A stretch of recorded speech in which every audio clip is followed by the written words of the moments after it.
وہ تو یہ پڑھ کے بھی نکل گئے، بھی خیرات بھی کر رہے ہیں، بھی غلام بھی آزاد کر رہے ہیں، تو یہ تو آگے رہ گئے. یوں پورا خلاصہ اس کا روایت کا جو بنتا ہے. اب اس پر نبی رحمت صلی اللہ علیہ وسلم نے بڑی خوب ارشاد فرمایا، اللہ پاک کا فضل ہے جسے چاہے دے. یہ روایت بیان کر کے حضرت مفتی احمد یار خان نعیمی رحمت اللہ تعالی علیہ بڑی پیاری بات ارشاد فرماتے ہیں. لکھتے ہیں مالدار بڑے درجے اور دائمی والے ہیں. اس میں جو ان کی مراد تھی، اس میں اس کی مراد یہ نہ تھی کہ یہ اللہ پاک کی بارگاہ میں شکایت کرنا چاہتے ہیں، بلکہ اس بات کی طلب تھی کہ ہمیں بھی نیکیوں میں آگے بڑھنا ہے.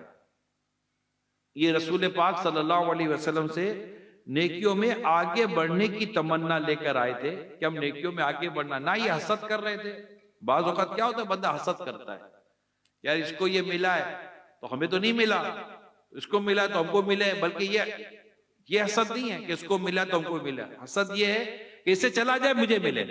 جسے ہمارے عموماً جنرلی اس طرح کا حسد پایا جاتا ہے کہ لوگ ایک دوسرے کے ساتھ جیلسی حسد کرتے ہیں. مگر یہاں یہ ٹاپک نہیں تھا، یہاں تھا رشک. ان کو آیا رشک، اس کو کہتے غبطہ، غین با طا، غبطہ. رشک آیا کہ ان کو زیادہ نیکی کمانے کا موقع مل رہا ہے، یا رسول اللہ ہمیں بھی زیادہ نیکی کمانے کا موقع ملتا، ہم بھی ان کی طرح زیادہ عبادت کرتے، زیادہ نیکی کرتے، صدقہ و خیرات کرتے تو ہمارے بھی درجے بڑھ جاتے. یہ تو ایک ہی طرح کی ہم عبادت کر رہے ہیں. تو اللہ پاک جس کے لیے چاہے نیکی زیادہ کمانے کا موقع رکھ دے تو یہ اللہ پاک کی مرضی ہے. مگر پتہ یہ چلا کہ صحابہ کرام علیہم رضوان کا جو رشک کا جو معیار تھا یہ ڈیفرنٹ تھا. اب یہاں میں آپ کو ایک بات بتاتا چلو، ایک کے رشک کے مباح اور ایک کے رشک کے محمود. آسان اتنا مشکل نہیں ہے. ارے کسی کے پاس گاڑی آپ نے کہا میرے پاس بھی ہوتی، اچھا تھا، ٹھیک ہے، گناہ نہیں ہے. کسی کے پاس بنگلہ ہے، کسی کے پاس یہ ہے، کسی کے پاس یہ سہولت ہے، یہ آسانی ہے. اگر فلاں نعمت اس کو ملی ہوئی ہے تو آپ کہتے ہیں ارے میرے کو ایسی ہوتی ہے. لیکن آپ اس کی زوال کی تمنا نہیں کریں کہ یہ برباد ہو جائے، یہ ضائع ہو جائے، یہ روڈ پر آ جائے، یہ بے عزت ہو جائے، اس کو ذلیل ہو جائے. یہ تو ہمارے عموماً ہوتا ہے کہ اگر کسی کو عزت کمانی ہے تو اس کو پتہ ہے کہ میری عزت تبھی ہوگی جب میں کسی کو ذلیل کروں گا. یعنی اس کی اتنی اوقات ہی نہیں ہے کہ یہ محنت کر کے بڑا بن جائے. یہ کسی کو چھوٹا دکھائے گا تبھی یہ بڑا نظر آئے گا. یہ گھٹیا سوچ ہوتی ہے کہ آپ اگر اللہ نے اگر آپ کو طاقت دی ہے تو بڑھ آگے بڑھو. خود ہی کسی کو چھوٹا دکھا کر آگے بڑھنے کی کیا صورت نظر آتی ہے. تو اب کوئی کسی کا گھر دیکھ کر، بنگلہ دیکھ کر، صحت دیکھ کر، اس کی محبت دیکھ کر، عزت دیکھ کر، اس کی دیگر چیزوں کو دیکھ کر یہ تمنا نہیں کرتا یہ ضائع ہو جائے، یہ ذلیل ہو جائے، یہ اس کے پاس چلی جائے. یا اللہ تو نے اس کو دیے مجھے بھی دے دے. تو اس کو کہتے ہیں رشک، غبطہ. ہاں اگر کوئی یہ تمنا کرے کہ اسے ضائع ہو جائے اور مجھے مل جائے، یا یہ ختم ہو جائے، یہ نکل، اس کو کہتے ہیں حسد. حسد حرام ہے، آسان بالکل. یہ جو حسد تو ہم بچپن سے سنتے چلے آ رہے ہیں. انگلش میں اس کو جیلیسی کہتے ہیں. زیادہ تر یہ ہوتی ہے پروفیشنل جیلیسی، یعنی ایک ہی فیلڈ کے اندر زیادہ یہ ہوتی ہے. یہ زیادہ تر الگ فیلڈوں میں نہیں ہوتی. یہ ڈاکٹر کو وکیل سے جیلیسی کم ہوگی، ڈاکٹر کو ڈاکٹر سے جیلیسی زیادہ ہو جائے گی، وکیل کو وکیل سے جیلیسی زیادہ ہو جائے گی، بزنس مین کو بزنس مین سے جیلیسی زیادہ ہو جائے گی. یہ ہوتی ہے. گھر کے اندر بھی یہی ماحول ہوتا ہے. بھائی کو بھائی سے جیلیسی ہو جاتی ہے کیونکہ باپ کی تقسیم سے وہ پھر جیلس ہو جاتے ہیں. اگر باپ ایک بیٹے پر زیادہ شفقت کرے، ایک بیٹے پر کم کرے، تو جس پہ کم ہوتی ہے اس کو جیلسی ہو جاتی ہے کہ یار میرا کوئی ہے ہی نہیں، مجھ سے کوئی محبت ہی نہیں کرتا، مجھ سے کوئی پیار ہی نہیں کرتا. یہ گھر گھر کی کہانی ہے. تو صحابہ کرام علیہم رضوان کا معاملہ جو تھا نا یہ نہیں تھا. وہ نیکیوں پر رشک کرتے، اس کو کہتے ہیں رشک محمود، پسندیدہ. اب میں اس کے لیے آپ کو ایک ایمان افروز حدیث سناتا ہوں. پیارے آقا صلی اللہ علیہ وسلم فرماتے کہ دو کے علاوہ کسی سے حسد جائز نہیں ہے. جی ہاں، حدیث میں حسد کا لفظ ہے، لا حسد. دو کے سوا کسی سے حسد جائز نہیں ہے. مگر یہاں پر حسد سے مراد رشک ہے، حسد سے مراد غبطہ ہے. اب اس کو سمجھے وہ دو کون ہیں. حدیث پاک میں آتا ہے ایک وہ جس سے اللہ پاک نے قرآن دیا، وہ دن اور رات میں اللہ کے لیے قرآن کی تلاوت کرتا ہے. تو اسے دیکھ کر کوئی تمنا کرتا ہے یا اللہ جس طرح تو نے اسے قرآن دیا مجھے بھی عطا کر کے میں بھی تیری بارگاہ میں قرآن کی تلاوت کروں. حدیث میں ایک اس کا ذکر آیا اور دوسرے کا ذکر آیا کہ ایک شخص کو اللہ نے مال دیا اور وہ اس مال کو اللہ کی راہ میں دن اور رات میں خرچ کرتا ہے. تو اس سے دیکھ کر کوئی تمنا کرتا ہے یا اللہ جس طرح تو نے اسے مال دیا مجھے بھی دے تاکہ میں بھی اسے دن اور رات میں تیری راہ میں خرچ کروں. آقا فرماتے ہیں ان کے لیے رشک جائز ہے، یعنی ان پر رشک کرو، ان سے غبطہ کرو، یہ دیکھنے جیسی چیز ہے.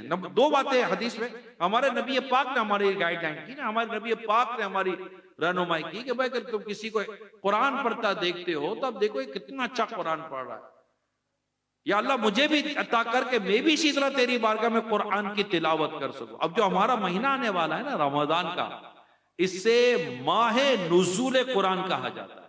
ماہ نزول قرآن اس کی 27ویں نارملی ہم طور پر بناتے ہیں شب قدر کے طور پر. قرآن نازل وَإِنَّا أَنزَلْنَاهُ فِي لَيْلَةِ الْقَدْرِ، تو یہ قرآن کریم کے نزول کے طور پر ہم اسے لیتے ہیں کہ الحمدللہ قرآن کریم کا نازل ہونا ہے یہاں پر. اور یہی طاق راتوں میں ہم شب قدر ہی تلاش کرتے ہیں. 21 22 21 23 25 27 29 ہم شب قدر تلاش کرتے ہیں. معتکفین کو جو اعتکاف کی ترغیب دلائی گئی ہے نا حدیث میں، اس میں بھی یہی ہے کہ آپ اعتکاف کرو اور اعتکاف میں آپ شب قدر تلاش کرو. باہر اب روڈ میں تو نہیں شب قدر، ہم روڈ میں شب قدر تلاش کرتے ہیں، بن کباب والے کے پاس ڈھونڈتے ہیں، چھولے والے کے پاس ڈھونڈتے ہیں، یوں مطلب کہ ہم کھانے پینے میں شب قدر ڈھونڈ رہے ہوتے ہیں.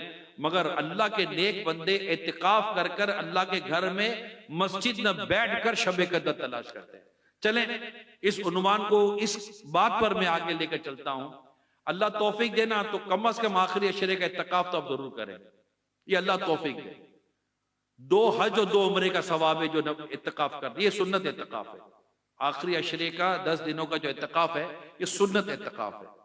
نبی پاک صلی اللہ علیہ وسلم اپنی حیات پاک میں یہ اعتکاف ہر سال فرماتے رہے یہاں تک کہ آپ دنیا سے آپ نے پردہ فرما لیا.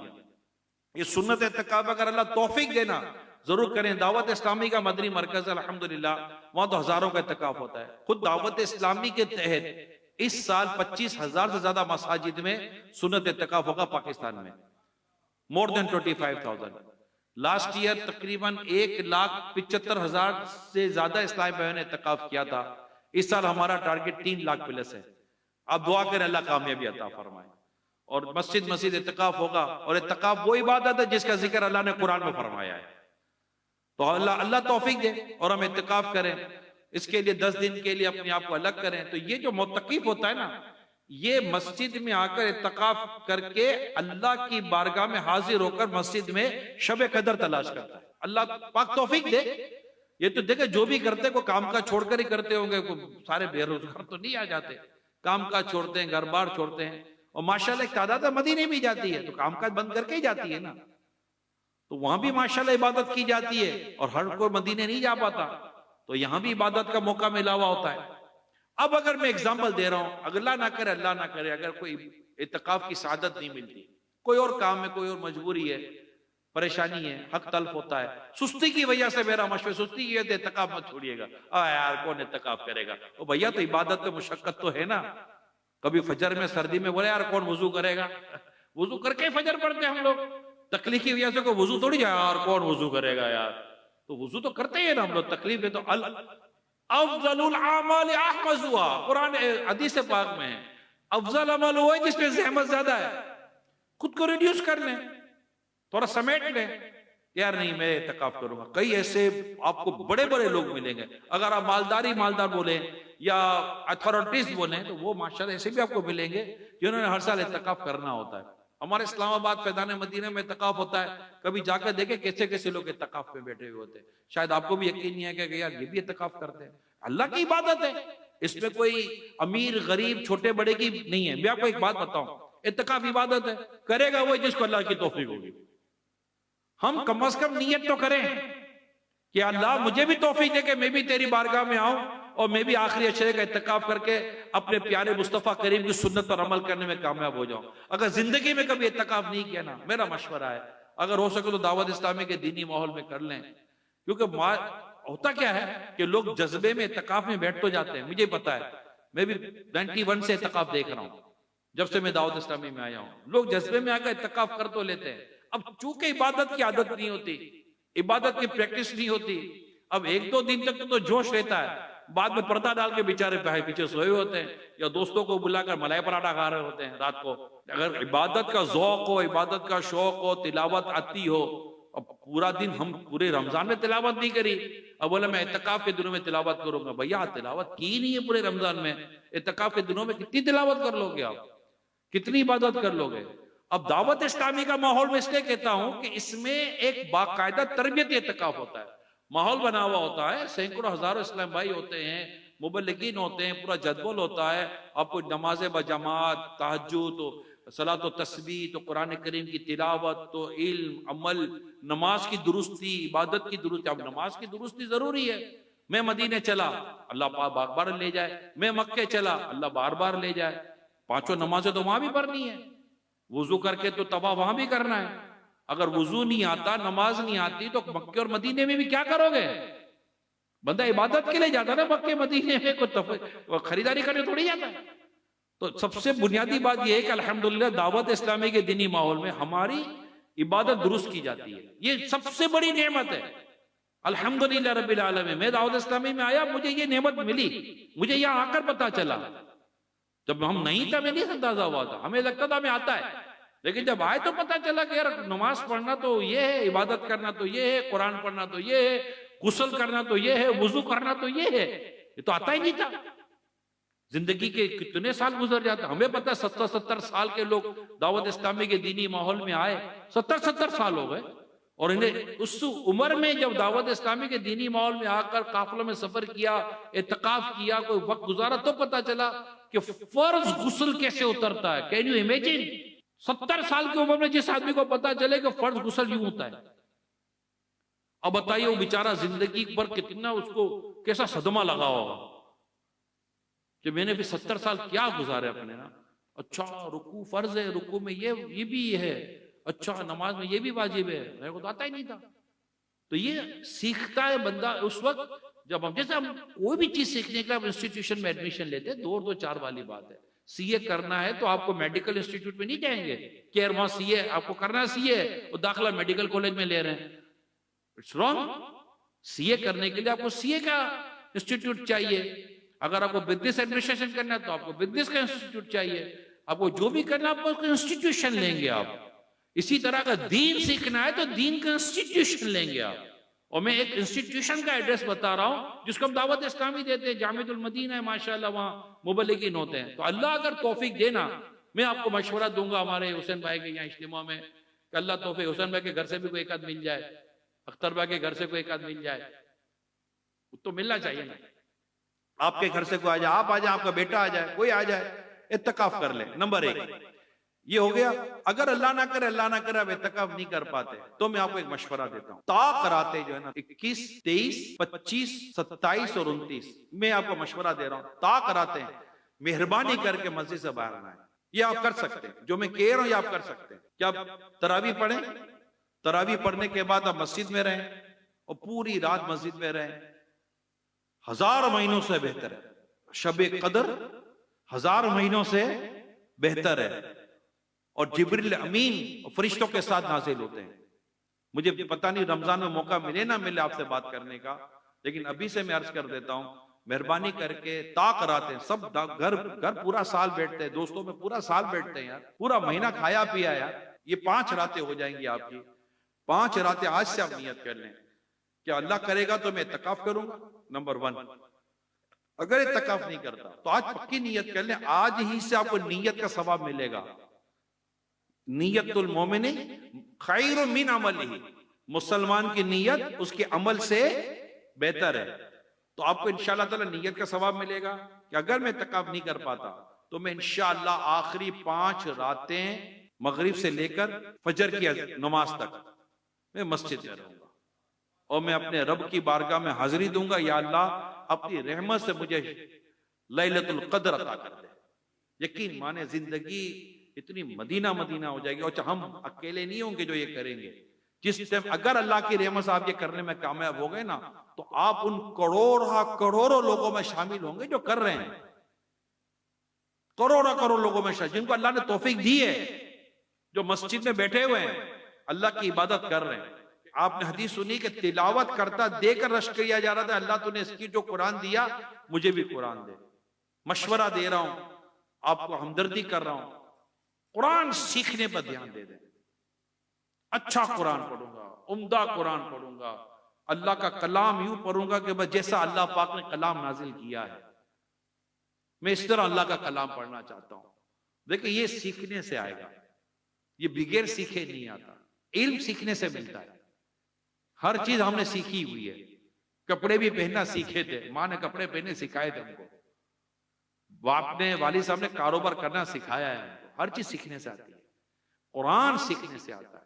اور ہماری بڑی تعداد وہ ہے جس نے قرآن صحیح قاری سے سیکھا نہیں ہے۔ اگر ہم نے اس طرح قرآن درست قاری سے نہیں سیکھا اور آپ کو پتہ ہے کہ آپ نے سیکھا ہے کہ نہیں سیکھا، کسی کو بتانے کی ضرورت نہیں ہے، تو میں درخواست کروں گا آپ سب سے اس سے پہلے کہ موت آئے قرآن درست سیکھ لیں۔ اور یہ واقعی بہت بڑی نعمت ہے، جس کو اللہ پاک نے قرآن دیا، قرآن کی تلاوت دی، وہ درست اپنے رب کی بارگاہ میں قرآن کی تلاوت کرتا ہے کہ قرآن اپنے تلاوت کرنے والے کی قیامت کے دن شفاعت کرے گا۔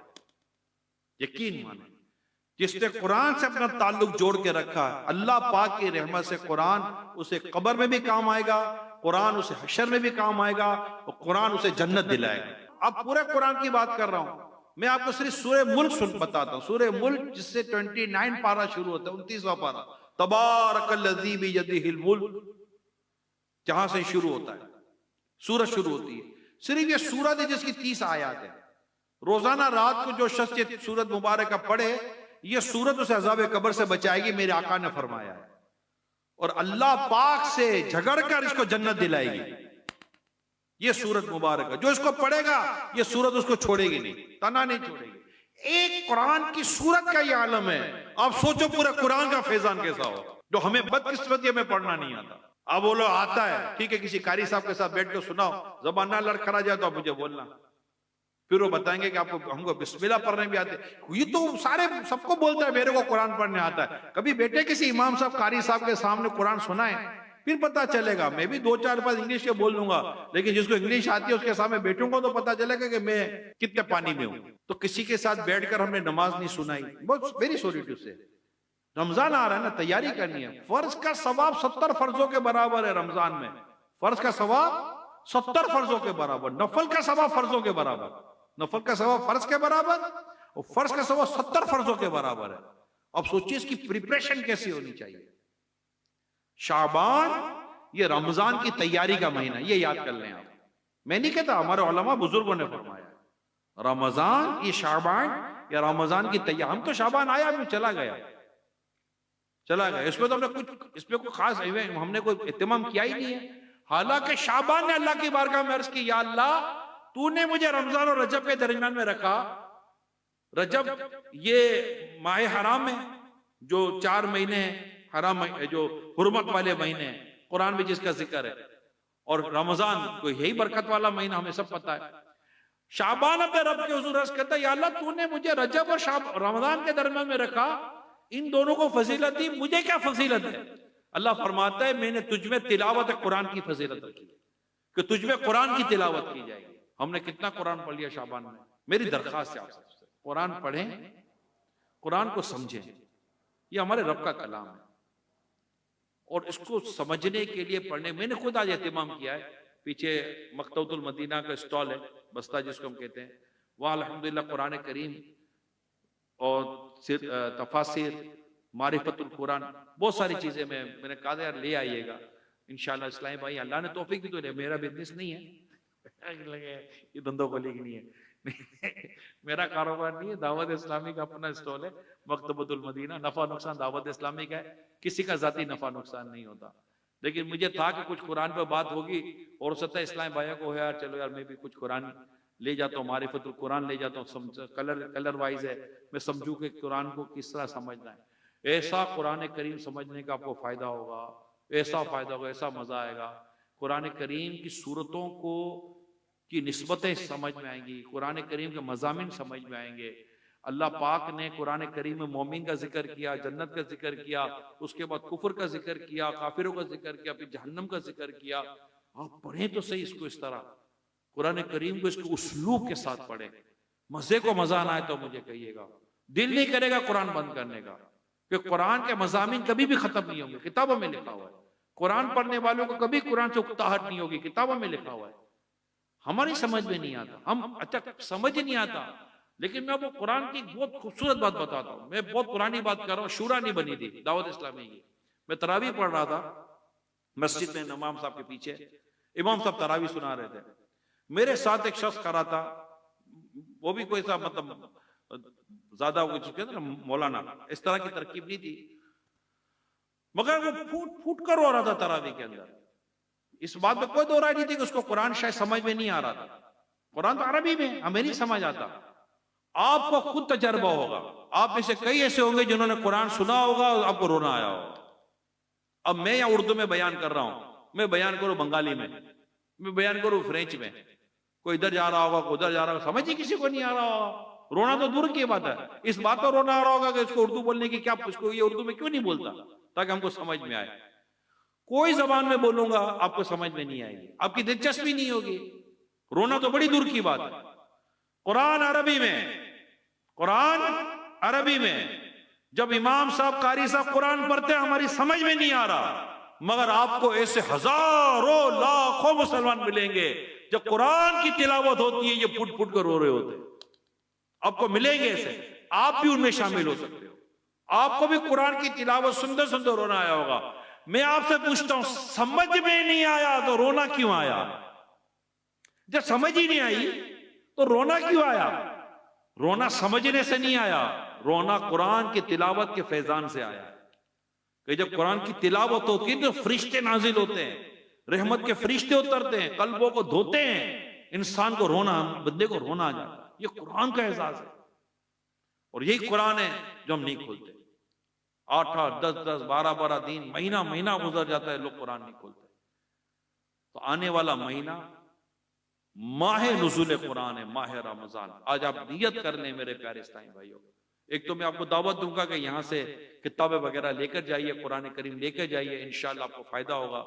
ڈیجیٹل قرآن لے کر جائیے، پین قرآن لے کر جائیے، اپنے بچوں کو، ہم لوگ کہتے ہیں بچوں کو کیا دے، ڈیجیٹل قرآن دے، بچے کا 2 4 مہینے تو نکل ہی جائیں گے ڈیجیٹل قرآن کے اندر، وہ پین قرآن کے ساتھ ہی وہ 2 2.5 مہینے نکال دے گا۔ اب یہ آپ چیک کر لیجئے گا، نہ ہو تو مجھے کہیے گا، اور اس کو قرآن کے ساتھ رغبت بھی ہو جائے گی۔ تو ایک نیت جو میں نے آپ کو 5 راتوں کی کروائی، ایک نیت ہو سکے تو ضرور کر لیجئے کہ میں رمضان میں قرآن سیکھوں گا اور کم از کم ایک قرآن ختم کروں گا۔ آپ بولو گے یہ سیکھوں گا کہاں سے؟ وہ آن لائن سیکھ لیں، دعوت اسلامی والوں سے رابطہ کر لیں، میرے کو قاری صاحب دے دو، مجھے خالی رمضان میں آدھا گھنٹہ پڑھا کر چلا جائے، انشاءاللہ تعالیٰ ہم آپ کو دیں گے۔ دعوت اسلامی کا کام ہے یہ، ہم کو دیں گے تو ایسا نہیں کہ ہم کو خصوصی پیکج نکال رہے ہیں، ہمارا تو کام ہے حافظ بنانا، عالم بنانا۔ ہزاروں لاکھوں حافظ قرآن کریم کا حفظ کرنے والے، نازلہ کرنے والے فارغ ہیں، ہزاروں دعوت اسلامی کے اسلامی بھائی تراویح پڑھاتے ہیں، امامت کرتے ہیں۔ تو الحمدللہ اللہ پاک نے چاہا تو ہم آپ کو ارینجمنٹ کر دیں گے، اگر فزیکل نہیں ہوگا تو ہم کو ڈیجیٹل ارینجمنٹ کر دیں گے۔ آدھا گھنٹہ روزانہ قرآن سیکھنے کا اور آدھا گھنٹہ روزانہ قرآن پڑھنے کا ہے، کوئی نیت بنتی ہے آپ کی؟ صرف قرآن کی بات کر رہا ہوں، آدھا گھنٹہ روزانہ رمضان شریف ابھی سے کریں تو صد کرو مرحبا، ورنہ کم از کم ماہ رمضان میں ابھی سے ارینجمنٹ کر کے رکھیں۔ جیسے بھی آپ نے خجلے، پھینی، کسٹرڈ، کیچپ، فلاں تو فلاں، جو ابھی کچن فی الحال بھر رہا ہوگا ہمارا، ٹھیک ہے، رمضان میں بیسن کا آٹا، پکوڑے، تو جو بھی آپ اس کا نام لو، چلو میں کیا آپ کے منہ میں پانی آ جائے گا، ٹھیک ہے، یہ جو بولا ابھی سارا کچن اب بھر رہے ہوں گے۔ تیاری کس کی ہو رہی ہے؟ سحری افطاری کی ہو رہی ہے تیاری ہے۔ تو رمضان صرف سحری افطاری کا تو نام نہیں ہے نا، رمضان تو تقوی اور پرہیزگاری دینے کا نام ہے۔ یا ایھا الذین آمنوا کتب علیکم الصیام کما کتب علی الذین من قبلکم، ٹھیک ہے، اے ایمان والو تم پر رمضان کے روزے فرض کیے گئے جیسا کہ تم سے پہلے والوں پر فرض کیے گئے۔ وجہ کیوں؟ لعلکم تتقون، وجہ قرآن بیان کرتا ہے تاکہ تمہیں تقوی نصیب ہو۔ تو رمضان ہمیں روزے تقوی دینے کے لیے آتے ہیں، پرہیزگار بنانے کے لیے آتے ہیں۔ تیاری ہمیں کسی کرنی ہے کہ رمضان گزر جائے تو میں متقی بن چکا ہوں، رمضان گزر جائے تو میں نیک بن چکا ہوں۔ میں آپ کو بتاؤں، رمضان تہجد گزار بنانے آیا ہے۔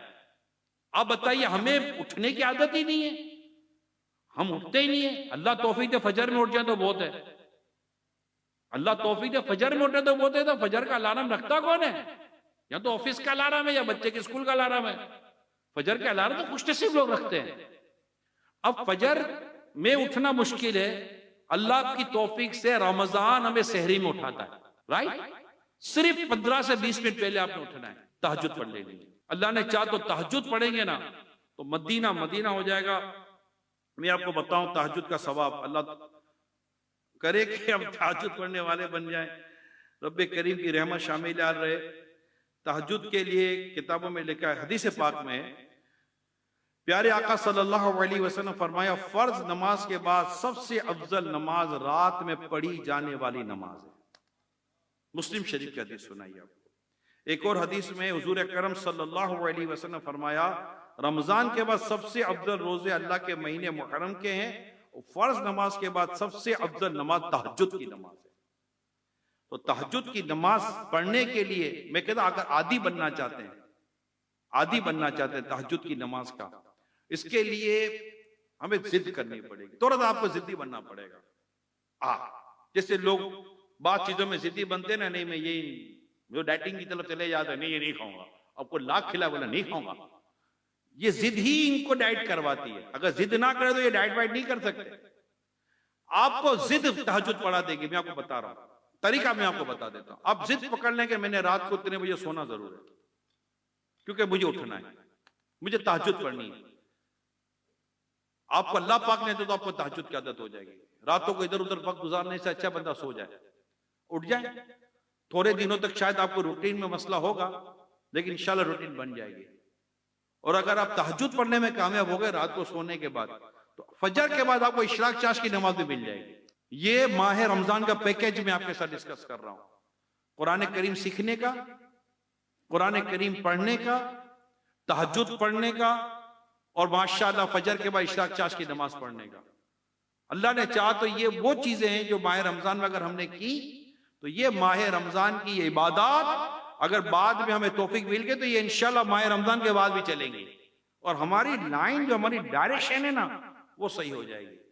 رسول اکرم صلی اللہ تعالیٰ علیہ وسلم کے تعلق سے میں نے حدیث پاک میں پڑھا کہ ام المومنین سیدتنا عائشہ صدیقہ رضی اللہ تعالیٰ عنہ فرماتی ہیں کہ جب رمضان کا مہینہ آتا، ذرا غور سے سنیے گا، رمضان کا مہینہ آتا تو میرے آقا صلی اللہ علیہ وسلم کمر کس لیا کرتے تھے۔ کمر کسنا ایک محاورہ ہے، یعنی کہ آپ خود کو عبادت کے لیے تیار کر لیتے تھے، خود کو عبادت کی طرف لے آتے تھے، اور پورا مہینہ میرے آقا اپنے بستر منور پر تشریف نہ لاتے تھے۔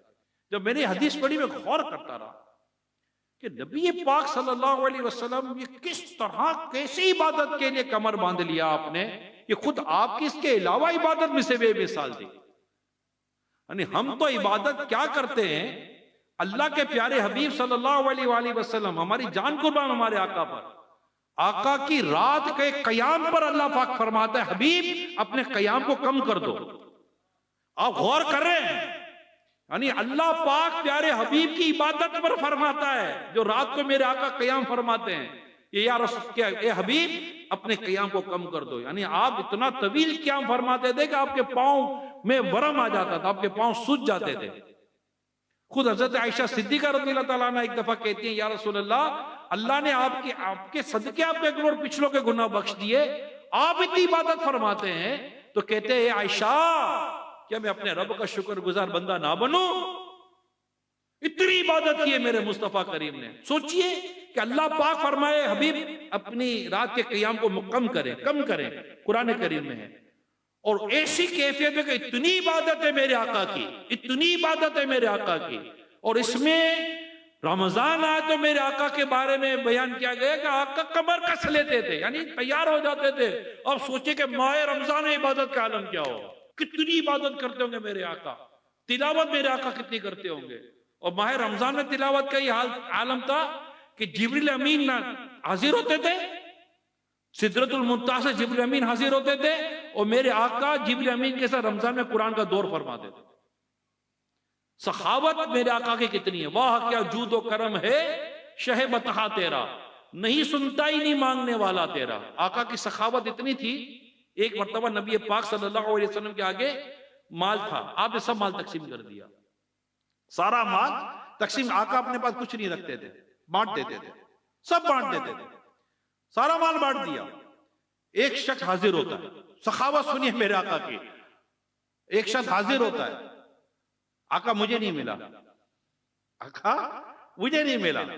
نبی پاک نے فرمایا تو نے تاخیر کر دی، میں نے تو سب بانٹ دیا، مگر سن، نہیں سنتا ہی نہیں مانگنے والا تیرا، یہ ہو ہی نہیں سکتا کہ کوئی سرکار کے دربار میں جائے اور خالی واپس آ جائے، یہ ہو ہی نہیں سکتا، یہ اس وقت بھی نہیں ہوتا تھا، یہ آج بھی نہیں ہوتا۔ یہ دربار محمد ہے، یہاں ملتا ہے بے مانگے، یہ دربار محمد ہے، یہاں ملتا ہے بے مانگے، ارے ناداں یہاں دامن کو پھیلایا نہیں کرتے۔ یہ دربار محمد ہے، یہاں اپنوں کا کیا کہنا، یہاں سے ہاتھ خالی غیر بھی جایا نہیں کرتے۔ تو آقا کی دربار کی آج بھی یہ شان ہے، اللہ پاک حاضری کی توفیق دے، جو سرکار کی بارگاہ میں حاضر ہو مرادیں مل رہی ہیں، شاد شاہ ان کا سوالی ہے، لبوں پر التجا ہے، ہاتھ میں روزے کی جالی ہے۔ نکالا کب کسی کو بزم فیض عام سے تو نے، نکالی ہے تو آنے والوں کی حسرت نکالی ہے۔ ہم سرکار کی بارگاہ میں اپنی حسرتیں، اپنے ارمان، اپنی تمنائیں، اپنی آرزویں لے کر حاضر ہوتے ہیں، اور آقا ہماری آرزویں تمنائیں پوری کرتے ہیں۔ اب غور تو کریں مدینے پاک کی کبھی حاضری ہو کہ ایک دربار ہے، شہنشاہ کا دربار ہے، اور چاروں طرف منگتوں کی بھیڑ ہے، مانگنے والوں کی بھیڑ ہے، مہمان گویا کے بنائے گئے ہیں، اور سب کی مہمان نوازی کیسی ہو رہی ہوتی ہے۔ مدینے پاک کی تو بات ہی کچھ ہو رہا ہے۔ اب سوچئے یہ عالم آج بھی سخاوت کا، عطاؤں کا یہی عالم ہے، اور کل بھی یہی عالم تھا۔ تو وہ جب بارگاہ رسالت میں حاضر ہو کر عرض کرتے یا رسول اللہ مجھے نہیں ملا، آقا نے فرمایا تو نے آنے میں دیر کر دی، میں نے تو بانٹ دیا۔ اب میرے آقا کیا فرماتے ہیں؟ آقا فرماتے بازار جا، جو تجھے چاہیے لے لے، قیمت ہم ادا کر دیں گے۔ ایسی سخاوت کون لایا ہے؟ ایسی سخاوت کون کرتا؟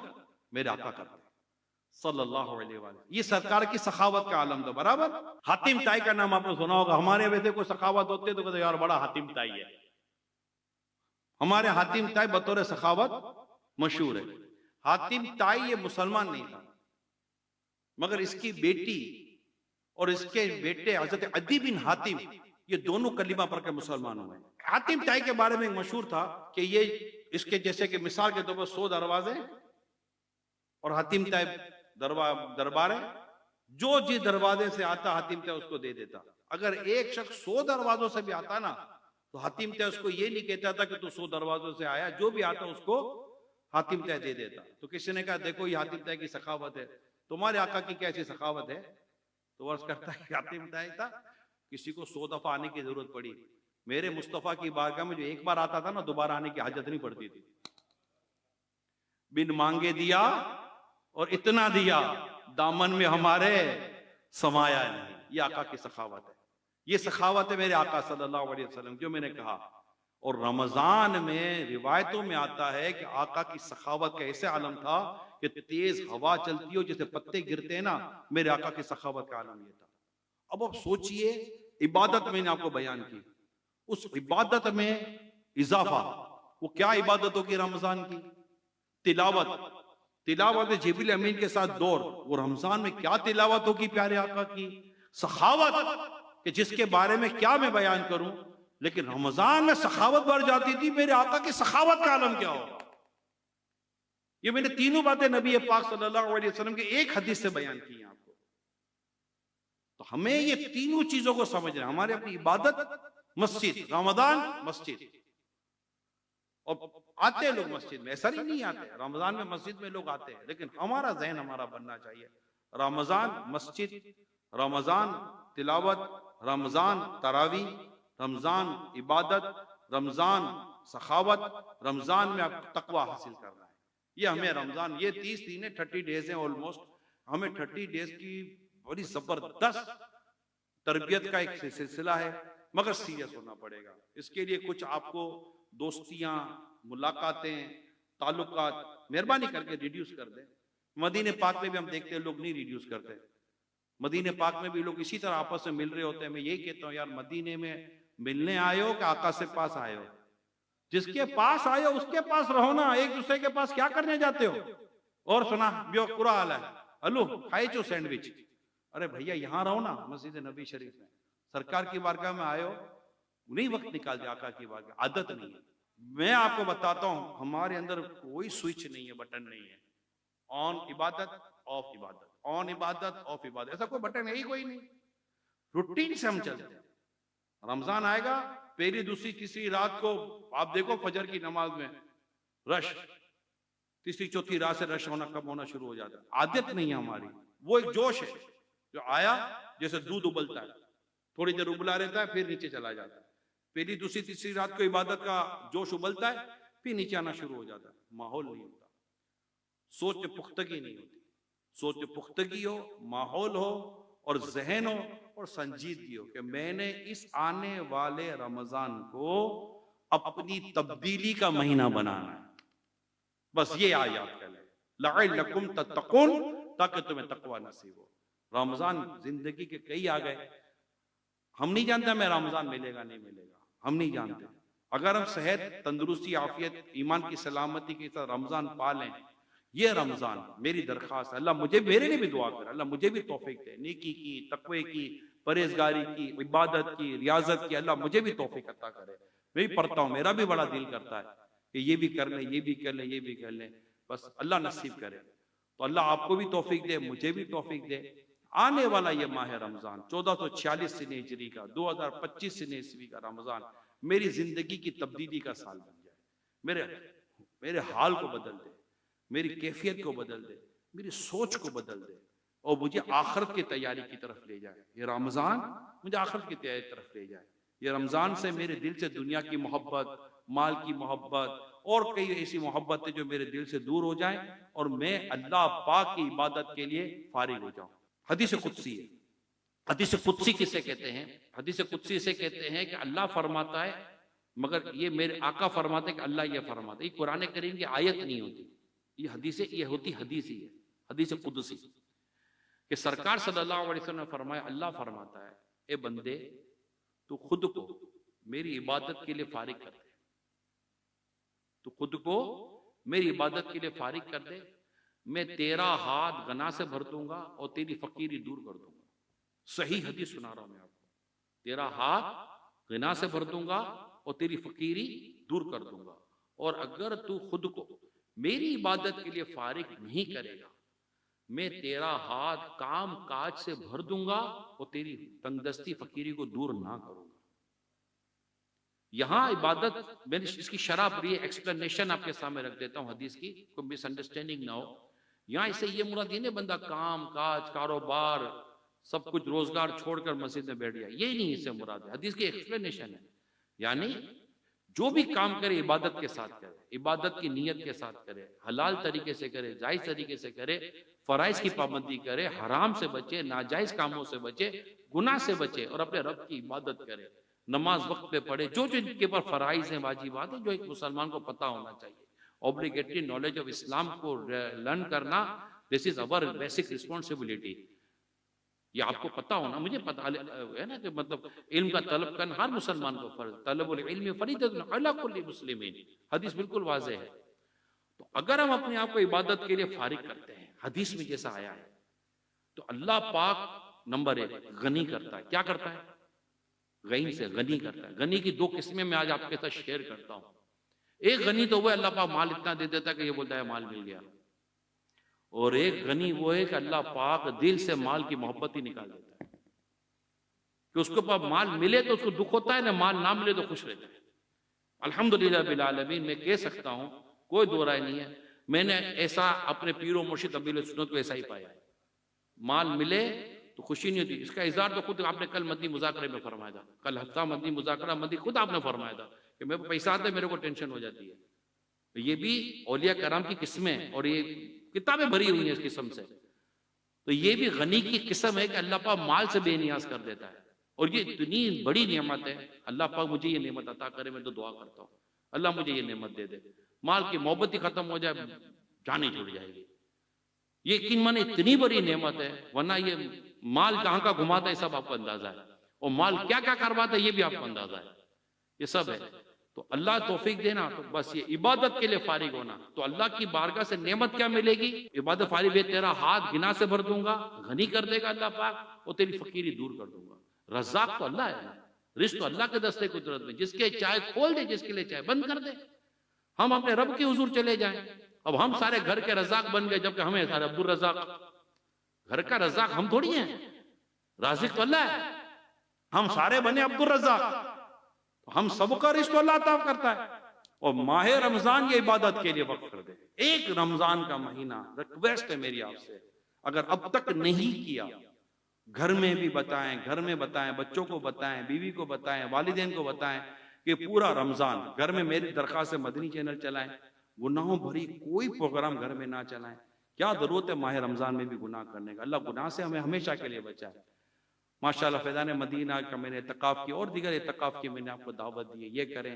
تلاوت کے لیے میں نے آپ سے ریکویسٹ کر دی ہے، سیکھیں. نماز سیکھنی ہے تو انشاءاللہ آن لائن ایڈمیشن لے لیں، یا ہمیں کہہ دیں تو انشاءاللہ ہم انتظام کر دیں گے. اللہ پاک ہم سب کو عبادت کرنے اور عمل کرنے کی توفیق عطا فرمائے. نیک بنا دے اللہ پاک. نیک بننے کے سوا کوئی آپشن نہیں ہے، یہ یاد رکھیے گا. دیر از نو اینی آپشن ایکسپٹ یہ کہ ہم لوگ نیک بن جائیں. ہے نا یار، کیا کروں، نیک بنوں کہ نہ بنوں، یہ آپشن نہیں ہے کہ گناہگار بن کے جینا ہے کہ نیکوکار بن کے جینا ہے. جسٹ اونلی ون وے، وہ یہ ہے ہمیں نیک بن کے جینا ہے. سر اس کو کوئی دوسرا راستہ ہے ہی نہیں. العاقبۃ للمتقین، عاقبت متقیوں کے لیے ہے نا. یا ایھا الذین آمنوا اتقوا اللہ ولتنظر نفس ما قدمت لغد. اے ایمان والو، اللہ سے ڈرو، ہر جان دیکھے کہ اس نے کل کے لیے کیا بھیجا. کل سے مراد قبر بھی ہے، کل سے مراد قیامت بھی ہے. یہ ہم کو ہمارے رب نے بڑی واضح طور پر ارشاد فرما دیا. اللہ تعالیٰ اس رمضان سے ہمیں ملا ہے. دعا بڑی پیاری ہے، آمین کہہ دیں. اللہم، سب مل کر دیں، اللہم بلغنا رمضان بصحت وعافیہ. کہ یا اللہ ہمیں رمضان سے ملا صحت اور عافیت کے ساتھ. ہم اس کے روزے رکھیں، ہم اس کی سحریاں کریں، افطار کریں، اور اپنے رب کی عبادت کریں، اور رب سے جنت حاصل کرنے میں کامیاب ہو جائیں. دعا کو سنیں کہ جو رمضان پائے اور اپنی بخشش نہ کرائے، اس کی ناک خاک آلود ہو. تو ہمیں رمضان پانا بھی ہے اور اپنی بخشش کروانی ہے. اللہ ہمیں اپنی رحمت سے بخش دے. آمین بجاہ خاتم نبیین صلی اللہ تعالی علیہ وسلم. میں مبلغ بنوں سنتوں کا، خوب چرچا کروں سنتوں کا، ہو کرم بہر خان